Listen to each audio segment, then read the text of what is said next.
Bonjour à tous, donc je sais pas si j'ai un problème de caméra. Alors donc voilà nouvelle vidéo.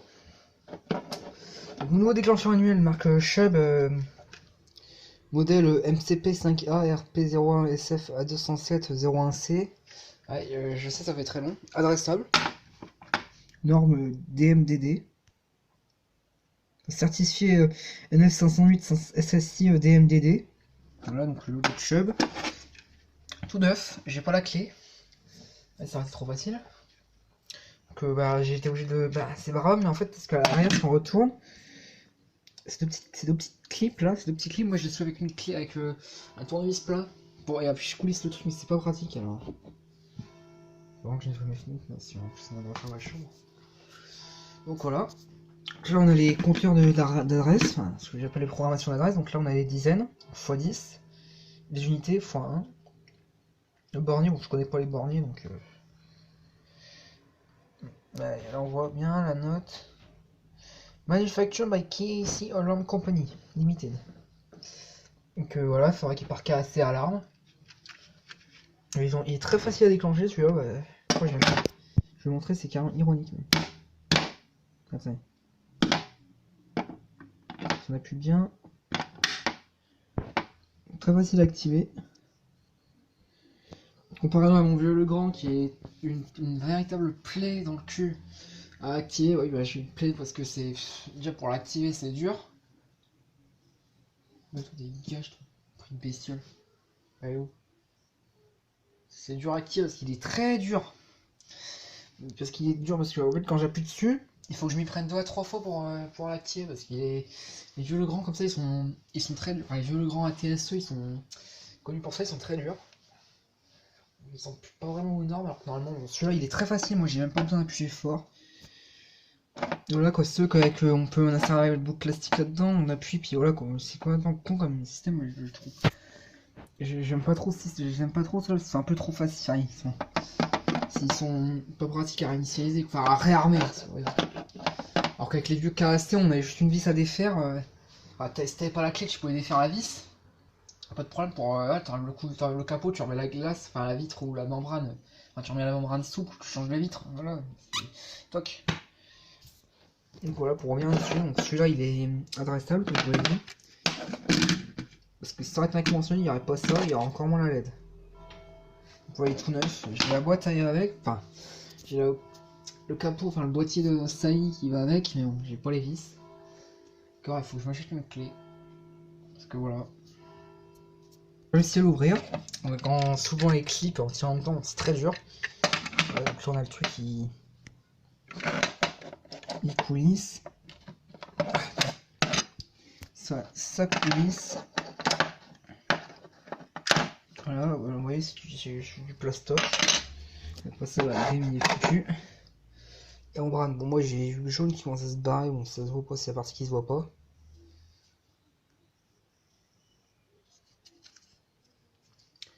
Et voilà quoi, c'est voilà quoi ça ressemble quand c'est. Voilà, quand c'est sortir, voilà.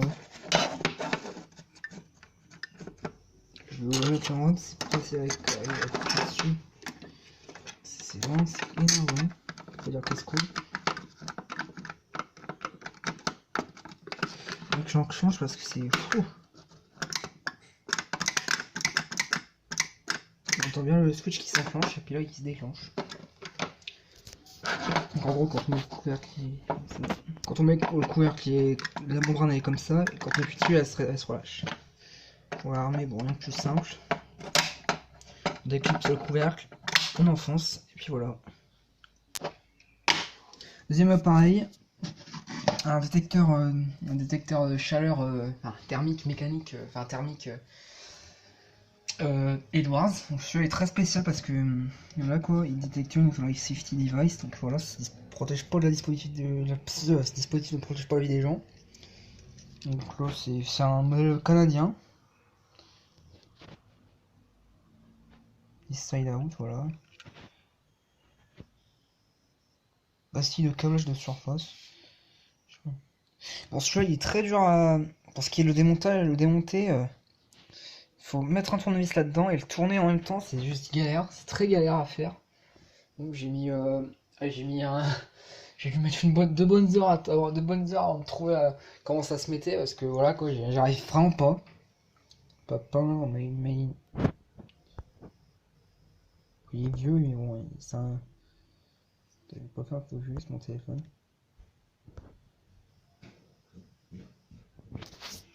Il est spécial parce que là en fait on a un disque.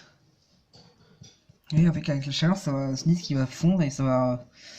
Un ressort qui va se libérer à l'intérieur, ça va mettre les deux contacts en alarme. Alors ce détecteur là, on est bien clair, enfin on est bien d'accord. Une fois activé, il ne peut plus servir. Il est détruit. Parce que bah il peut plus servir parce que l'élément de détection a sauté. Donc après il faut le remplacer. C'est pour ça que j'aime pas trop ces détecteurs là. Bon je les aime bien, ils sont voilà, solides. Je crois que ça c'est pas du plastoc, c'est du métal, donc le disque il est en plastique. Basé un peu désiré quoi. De contact. C'est écrit en français, en anglais dessus, c'est. Là, bon, ça c'est parce que quand j'essaie de faire le zozo avec pour essayer de dévisser, donc c'est pas le modèle non. Easy device, mais autre. Ticket a déjà effacé, quoi, était déjà effacé quand j'ai eu. Un clé de marque. C'est un marque Edwards. Maintenant c'est devenu EST Edwards, c'est plus Edwards GS. Fixed Temp and Rate of Rise, donc c'est modèle 281B. J'ai eu tout neuf quand il était tout neuf quand je l'ai eu. Il est juste 5 euros, bon, si je savais pas ce que c'était. C'est un deuxième appareil américain parce que je crois que je suis le seul français en avoir un. Son deuxième détecteur qui vient d'Amérique, c'est un Ademco 12312. Je sais plus trop le modèle exact, mais qui date des années 70. Je crois que je suis le seul français en posséder un. Enfin, le seul collectionneur français qui en possède un, je crois, parce que j'en ai pas vu beaucoup. Enfin, j'en vois pas. Voilà quoi, j'ai eu l'opportunité d'en récupérer un parce qu'il. J'ai eu l'opportunité de le récupérer, puis voilà. Je vais vous déclipser pour voilà pour voir comment ça ressemble. Voilà l'arrière du détecteur. À l'intérieur c'est du vide, c'est creux, voilà, c'est un détecteur super simple. C'est un peu con leur système quoi, il faut c'est juste on branche les fils ici. Alors, ça se met au plafond, ils les mettent au mur aussi, mais bon c'est pas recommandable de les mettre au mur, donc en gros ça se met un peu comme ça, voilà quoi, avec la base que je peux vous mettre. Alors il déclenche à 135 degrés Fahrenheit. L'étiquette fréquence barre, voilà, FM, UL, dans tout ça. Norme américaine. Au plafond, comme ça. Bah, je le tiens, mais bon, c'est parce que puis. Tout le temps pourquoi il y a du parquet sur mon bord de fenêtre parce qu'on a refait ma chambre. Elle était refaite il y a. Donc je vais vous montrer. Parce que je ne peux plus remettre mon BAVS sans bousiller le mur. Voilà. C'est déjà dit. Je vais vous chercher un autre appareil. Donc le détecteur, je vous en parlais. Donc 62312. Je vais chercher. Alors donc bon, là on a le détecteur. Là c'est un Chubb eScan Plus O4. Voilà, dizaines, centaines. Ouais, j'en ai un. C'est vrai, j'ai eu d'autres détecteurs Chubb plus anciens. Enfin, j'en ai un conventionnel, donc j'ai pas la base. Parce que... Désolé, excusez-moi. Ce rond bien dégueulasse. Je m'excuse. Oui, ils sont tout neufs, ils n'ont jamais servi. Voilà quoi, c'est eu Chubb. C'est une matrice qui est bien, mais j'ai pas de centrale, du coup je pourrais pas tester. Je sais pas s'il fonctionne parce que voilà quoi. Tout ça, j'ai eu 5 euros dans un gros carton donc. Et donc là, ce qui nous arrive. Notre Ademco 62312. Ouais, il fait détecteur de chaleur et fumée, donc il est optique. Bon, ça c'est un optique aussi parce que ça va être soit les détecteurs optiques, c'est autorisé. Donc celui-là, il daterait des années 70 celui-là. Ouais, le harnais, bon, les dominos, c'est moi qui les ai ajoutés parce que je me branchais avec une 12 volts, sauf que la lime a cramé. Quand j'ai voulu tester mon Sonos. Voilà. Voilà quoi, je vais vous le déclipser parce qu'il est super dur à déclipser celui-là. Ah, c'est.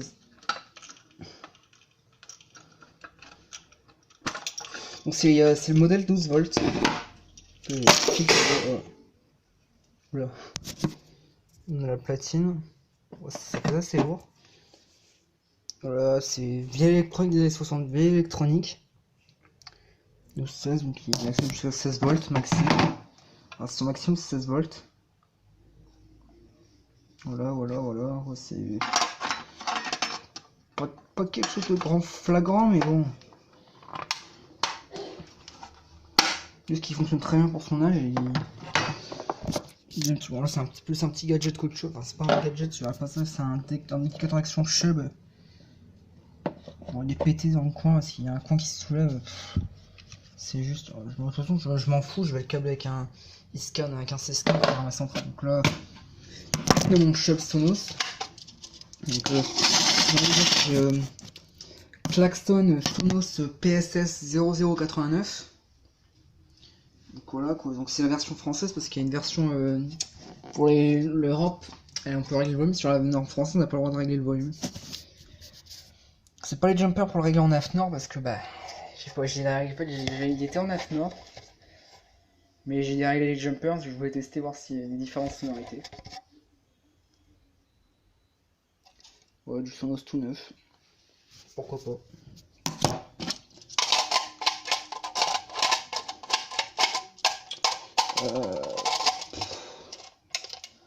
Voilà. Un petit matos qui est bien sympathique. Bon, c'est un détecteur Chubb, j'en ai plein, mais je peux pas vous les montrer parce que je voulais tout démonter, donc toujours alors je vais le ranger. Ouais, je vous montre le stock du Chubb.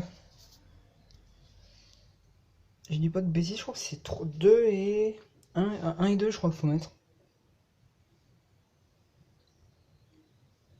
Donc fabriqué en Italie, donc Chubb il est fabriqué, enfin le détecteur, il fabrique leur détecteur en Italie apparemment.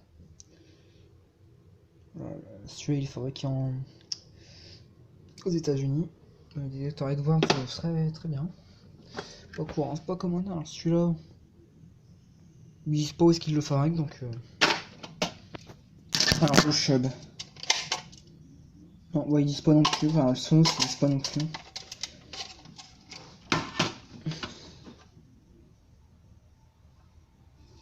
Alors la Demco 62312, bon celui-là j'ai. Ils ont bien caché le modèle, ce petit cachotier hein. Ils ont bien caché le modèle. Sur le côté, j'ai pas vu. Thermique, bah 135 degrés aussi. Donc... Alors avec le Ademco 62312, c'est le détecteur de chaleur, c'est un Klaxon. Il se réarme quand la température la baisse, il se réarme. 135 degrés Fahrenheit, bon pas le Celsius, donc je vous laisserai, je mettrai la conversion. Il y a une formule à la con à appliquer, je vais pas se casser, je vais pas me casser la tête. Enfin, on va pas se casser la tête sur ça, on s'en fout des petits détails. Parce que là-bas ils utilisent le système Fahrenheit et pas, voilà quoi. Et ben il y a un petit truc intéressant, regarde, il y a un petit tube de verre, je sais pas si vous allez le voir. Bah c'est un testeur, c'est pour, en fait on met un aimant. Sur celui-là on met un aimant. Quand un aimant est dedans c'est un petit interrupteur, mais ça va s'enclencher. Et ça va balancer une petite lumière dans la chambre optique. Ah non, je crois que c'est... Non, c'est pas un laser, je crois que ça... Attendez, parce qu'en fait dans la chambre il y a un laser qui est tiré dans la chambre optique. Quand il y a de la fumée ça vient obstruer la lumière. Du coup bah voilà. Donc là je pense qu'il y a un truc de test dedans et c'est... Parce que j'ai retrouvé une vieille notice sur internet en cherchant le modèle, parce qu'en cherchant un modèle.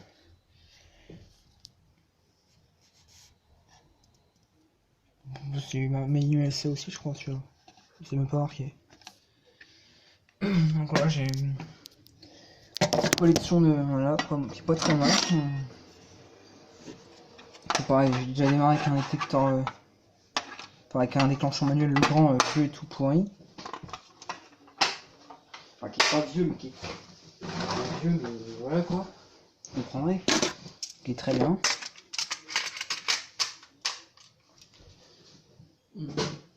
Alors, ça.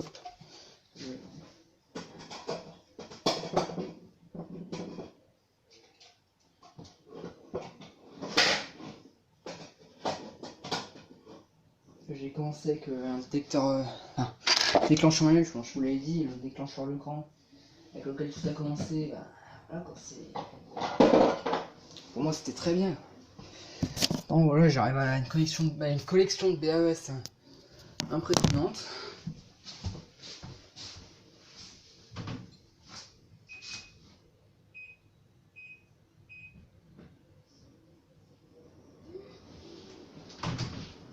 Voilà. J'espère que ça vous aura plu cette vidéo. N'hésitez pas à lâcher un petit like ou un petit j'aime, ça me fera plaisir. Enfin, vous êtes libre à vous. Allez, à plus.